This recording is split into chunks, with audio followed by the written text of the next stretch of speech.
Cinta adalah satu-satunya kekuatan yang mampu mengubah musuh menjadi teman. Kegelapan tidak dapat mengusir kegelapan, hanya cahaya yang bisa melakukan itu. Kebencian tidak bisa mengusir kebencian, hanya cinta yang bisa melakukan itu. Apapun pekerjaan hidup Anda, lakukan dengan baik. Jika seorang pria belum menemukan sesuatu yang akan dia mati untuknya, dia tidak cocok untuk hidup. Ukuran utama seorang pria bukanlah di mana dia berdiri di saat-saat kenyamanan dan kemudahan, tetapi di mana dia berdiri pada saat-saat tantangan dan kontroversi. Pertanyaan pertama yang diajukan imam dan orang Lewi itu adalah, jika saya berhenti untuk membantu orang ini, apa yang akan terjadi pada saya? Tetapi orang Samaria yang murah hati membalikkan pertanyaan, jika aku tidak berhenti untuk membantu orang ini, apa yang akan terjadi padanya? Kekerasan berarti menghindari tidak hanya kekerasan fisik eksternal tetapi juga kekerasan internal terhadap roh. Anda tidak hanya menolak untuk menembak seorang pria, tetapi Anda menolak untuk membencinya. Seni penerimaan adalah seni membuat seseorang yang baru saja membantu Anda berharap bahwa dia mungkin telah melakukan yang lebih besar kepada Anda. Kedamaian bukan hanya tujuan yang jauh yang kita cari, tetapi sarana yang dengannya kita sampai pada tujuan itu. Sains menyelidiki, agama menafsirkan. Ilmu pengetahuan memberi manusia pengetahuan yang merupakan kekuatan. Agama memberi manusia kebijaksanaan yang merupakan kontrol. Pemimpin sejati bukanlah pencari konsensus tetapi pembentuk konsensus. Kita harus mengembangkan dan mempertahankan kemampuan untuk mengampuni. Dia yang tidak memiliki kuasa untuk mengampuni tidak memiliki kuasa untuk mengasihi. Ada beberapa kebaikan dalam yang terburuk dari kita, dan beberapa kejahatan dalam yang terbaik dari kita. Ketika kita menemukan ini, kita kurang rentan untuk membenci musuh kita. Tidak ada di seluruh dunia yang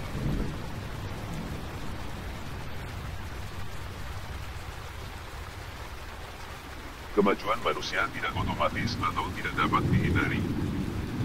Setiap langkah menuju tujuan keadilan membutuhkan pengorbanan, penderitaan, dan perjuangan, pengerahan tenaga yang tak kenal lelah, dan kepedulian yang penuh semangat dari individu-individu yang berdedikasi.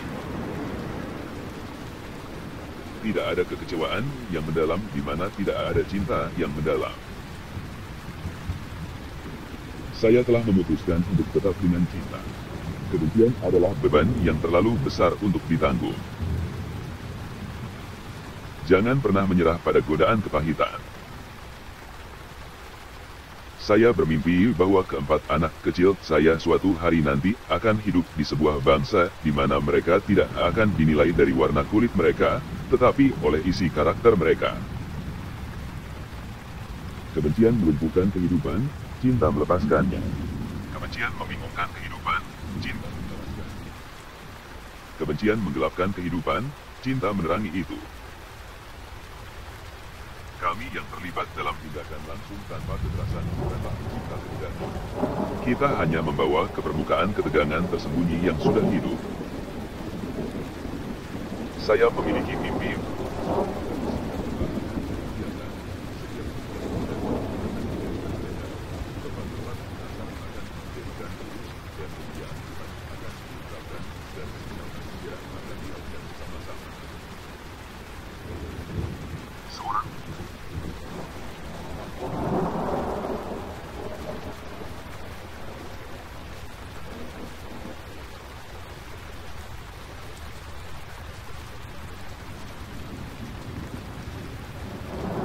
Jarang sekali kita menemukan pria yang rela terlibat dalam pemikiran yang keras dan solid.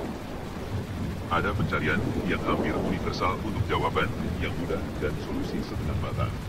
Tidak ada yang lebih menyakitkan bagi sebagian orang daripada harus berpikir. Pada akhirnya, kita tidak akan mengingat kata-kata musuh kita, tetapi keheningan teman-teman kita. Kerusuhan adalah suara yang tidak pernah terdengar. Dia yang secara pasif menerima kejahatan sama terlibatnya di dalamnya, seperti dia yang membantu untuk melakukan itu. Dia yang menerima kejahatan tanpa memprotesnya benar-benar bekerja sama dengannya. Saya ingin menjadi saudara laki-laki orang kulit putih, bukan saudara iparnya. Melihat tidak selalu percaya. Apapun yang mempengaruhi seseorang secara langsung, mempengaruhi semua secara tidak langsung. Saya tidak akan yang seharusnya saya lakukan sampai Anda adalah apa yang seharusnya Anda lakukan. Ini adalah struktur realitas yang saling terkait.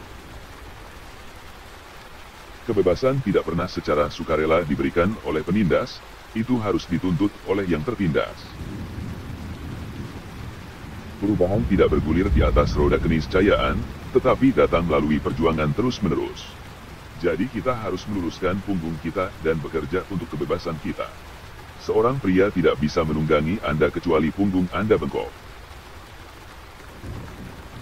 Berarti kita menggunakan harus semurni tujuan yang kita cari.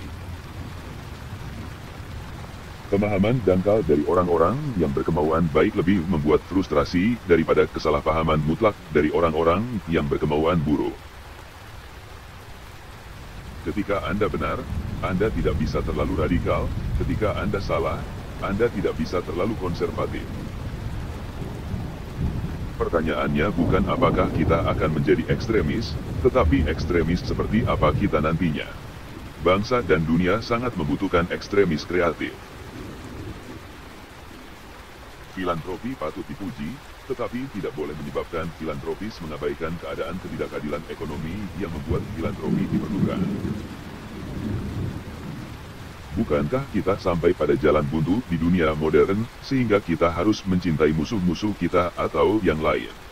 Reaksi berantai kejahatan kebencian yang melahirkan kebencian, perang yang menghasilkan lebih banyak perang harus dipatahkan, atau kita akan terjerumus ke dalam jurang kegelapan pemusnahan. Saya bermimpi bahwa suatu hari di perbukitan merah Georgia, putra-putra mantan budak dan putra-putra mantan pemilik budak akan dapat duduk bersama di meja persaudaraan. Usul moral alam semesta membungkuk pada tipu keadilan. Jangan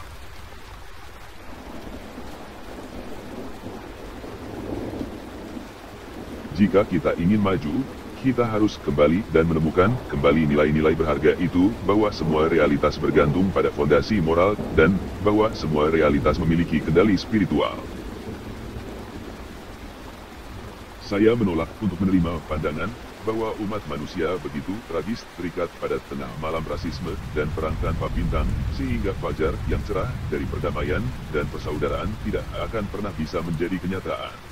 Saya percaya bahwa kebenaran yang tidak bersenjata dan bintang tanpa jarak akan memiliki tata terang.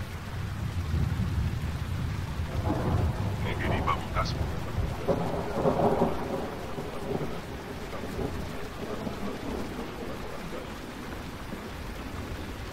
Kita semua mungkin datang dengan kapal yang berbeda, tetapi kita berada di kapal yang sama sekarang.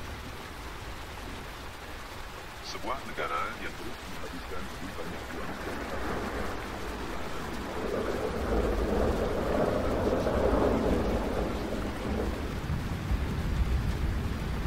hukum dan ketertiban ada untuk tujuan menegakkan keadilan, dan ketika mereka gagal dalam tujuan ini, mereka menjadi bendungan terstruktur yang berbahaya yang menghalangi aliran kemajuan sosial. Tempat terpanas di neraka disediakan bagi mereka yang tetap netral di saat konflik moral yang hebat. Properti dimaksudkan untuk melayani kehidupan, dan tidak peduli seberapa besar kita mengelilinginya dengan hak dan rasa hormat, itu tidak memiliki keberadaan pribadi. Itu adalah bagian dari bumi yang dilalui manusia. Itu bukan manusia. Kita harus menerima kekecewaan yang terbatas, tetapi tidak pernah kehilangan harapan yang tak terbatas. Kita harus terus-menerus membangun tanggul keberanian untuk menahan banjir ketakutan. Fungsi pendidikan adalah mengajarkan seseorang untuk berpikir intensif dan berpikir kritis. Kecerdasan plus karakter itulah tujuan pendidikan sejati. Manusia harus berevolusi untuk semua konflik manusia, sebuah metode yang menolak balas dendam, agresi, dan pembalasan. Dasar dari metode semacam itu adalah cinta. Saya percaya bahwa kebenaran yang tidak bersenjata dan cinta tanpa syarat akan memiliki kata terakhir dalam kenyataan. Inilah sebabnya mengapa benar yang dikalahkan sementara lebih kuat dari kemenangan jahat. Kita harus berkonsentrasi tidak hanya pada pengusiran negatif perang, tetapi juga kehidupan kita mulai berakhir pada hari kita menjadi diam tentang hal-hal yang penting. Kita harus menggunakan waktu secara kreatif. Cara-cara yang dengannya kita hidup telah melampaui tujuan kita hidup. Kekuatan ilmiah kita telah berlari lebih cepat dari kekuatan spiritual kita. Kami telah memandu rudal dan orang-orang sesat. Sebuah bangsa atau peradaban yang terus menghasilkan orang-orang yang berpikiran lunak membeli kematian rohaninya sendiri pada rencana angsuran. Kasihan mungkin mewakili sedikit lebih dari perhatian impersonal yang mendorong pengiriman cek, tetapi simpati sejati adalah perhatian pribadi yang menuntut penyerahan jiwa seseorang. Tidak ada yang lebih tragis daripada menemukan seseorang terjebak dalam panjangnya hidup tanpa keluasan. Kami bukan pembuat sejarah. Kita diciptakan oleh sejarah. Kebohongan tidak bisa hidup. Semua pekerjaan yang mengangkat umat manusia memiliki martabat dan kepentingan dan harus dilakukan dengan keunggulan yang telaten. Seorang individu belum mulai hidup sampai ia dapat bangkit di atas batas-batas sempit dari keprihatinan individualistiknya terhadap keprihatinan yang lebih luas dari seluruh umat manusia. Keterbatasan kerusuhan, selain pertanyaan moral, adalah bahwa mereka tidak dapat menang dan peserta mereka mengetahuinya. Oleh karena itu, kerusuhan tidak revolusioner tetapi reaksioner karena mengundang kekalahan. Ini melibatkan katarsis emosional, tetapi harus diikuti oleh rasa kesia-siaan. Hak yang tertunda adalah hak yang ditolak. Tanpa cinta, kebajikan menjadi egoisme. Jika kematian fisik adalah harga yang harus saya bayar untuk membebaskan saudara-saudara kulit putih saya dari kematian roh yang permanen, maka tidak ada yang lebih penebusan. Segala sesuatu.